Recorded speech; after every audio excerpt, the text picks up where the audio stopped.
Hello friends, welcome back to our channel. Hindu మతంలో అమావాస్యకు ప్రత్యేక ప్రాముఖ్యత ఉంది. ఈ తిథి నాడు పూర్వీకులకు దానం, తర్పణం చేయడం శుభప్రదంగా భావిస్తారు. ఇది కాకుండా ఈ రోజున శ్రీహరి విష్ణువు, మాతాలక్ష్మిని పూజించాలనే నమ్మకం కూడా ఉంది. అక్కడ జ్యేష్ఠ మాసంలో వచ్చే అమావాస్య మిగతా వాటికంటే చాలా ముఖ్యమైంది. ఎందుకంటే ఈ రోజున శని జయంతి, సావిత్రి వ్రతం జరుపుకుంటారు. అమావాస్య తిథి నాడు చేసే దాన ధర్మాలు ఎంతో ఫలప్రదం. అందుకే ఈ రోజున పలువురు ఆవులకు, కుక్కలకు, కాకులకు ఆహారం ఇవ్వడం శుభప్రదమని నమ్ముతారు. అయితే ఈ దానాలు ఎందుకు చేయాలనేది తెలుసుకునేందుకు పూర్తి వీడియోను స్కిప్ చేయకుండా ఎండ్ వరకు చూడండి. మత విశ్వాసాల ప్రకారం అమావాస్య రోజున ఆవులు, కుక్కలు, కాకులకు ఆహారం ఇవ్వడం చాలా ఫలవంతంగా పరిగణించబడుతుంది. ఇలా చేయడం వల్ల పితృదోషాలు తొలగడంతో పాటు పితృ అనుగ్రహం కూడా లభిస్తుందని చెబుతారు. ఆవులు, కాకులు, కుక్కలకు ఆహారం పెట్టడం ద్వారా పూర్వీకులకు ఆహారం చేరుతుందని, అందుకే ఈ రోజున వాటికి ఆహారం తినిపించాలని పండితులు, పెద్దలు చెబుతుంటారు. మత విశ్వాసాల ప్రకారం అమావాస్య రోజున ఒకరి సామర్థ్యాన్ని బట్టి అవసరమైన వారికి దానం చేయడం వల్ల విశేష ఫలాలు లభిస్తాయి.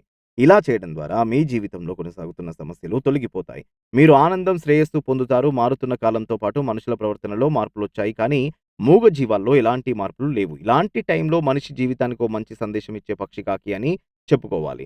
ఎంతో విచక్షణ ఉందని చెప్పుకునే మనుషులు కాకి జీవనశైలి ముందు తలవంచాల్సిందే. ప్రకృతిలో ఎన్ని మార్పులొచ్చినా తన జీవన శైలిని, ప్రకృతి ధర్మాన్ని మార్చుకోని ఒకే ఒక పక్షి కాకి. అందుకే కాకిని కాలజ్ఞాని అంటారు. రావణుడి బారి నుంచి తప్పించుకునేందుకు దేవతలంతా ఒక్కొక్కరు ఒక్కో జంతువులోకి ప్రవేశించారట. తొండలోకి కుబేరుడు, లేడిలోకి ఇంద్రుడు, నెమలిలోకి వరుణుడు, యముడు కాకిలోకి ప్రవేశిస్తారు. రావణుడి నుంచి తప్పించుకున్న తర్వాత ఆయా జంతువుల శరీరంలోంచి బయటకు వచ్చిన దేవతలు వాటికి వరమిస్తారు. లేడికి వల్లంతా కళ్ళున్నట్లు అందంగా ఉండే వరమిచ్చాడు ఇంద్రుడు. అందుకే లేడి ఒళ్ళంతా కళ్ళున్నట్లు కనిపిస్తుంది. వర్షం పడే సమయంలో ఆనందంతో పురివిప్పి అందంగా ఆడేలా నెమలికి పింఛమిచ్చాడు వరుణుడు. కాకికి బలవర్మణం తప్ప స్వతహాగా మరణముండదని వరమిచ్చాడు యముడు. ఇక యమలోకంలో నరకం అనుభవించే వారిలో కాకులు ఎవరి పిండమైతే తింటాయో వారికి ఈ నరక బాధల నుంచి విముక్తి కలుగుతుందని చెప్పాడు. అప్పటి నుంచి పిండాలను కాకులకు పెట్టడం ఆనవాయితీగా వస్తుంది. రామాయణం ప్రకారం రాముడు ఒక భక్తుడికి, నీ పూర్వీకులు కాకి రూపంలో విహరిస్తూ ఉంటారు. కాకులకి ఆహారం పెడితే నీ పూర్వీకులకి చేరుతుందని ఒక వరం ఇస్తాడు. రాముడి వరం ప్రకారమే నేటికి కాకులకి ఆహారాన్ని పెడతారని కూడా చెబుతారు.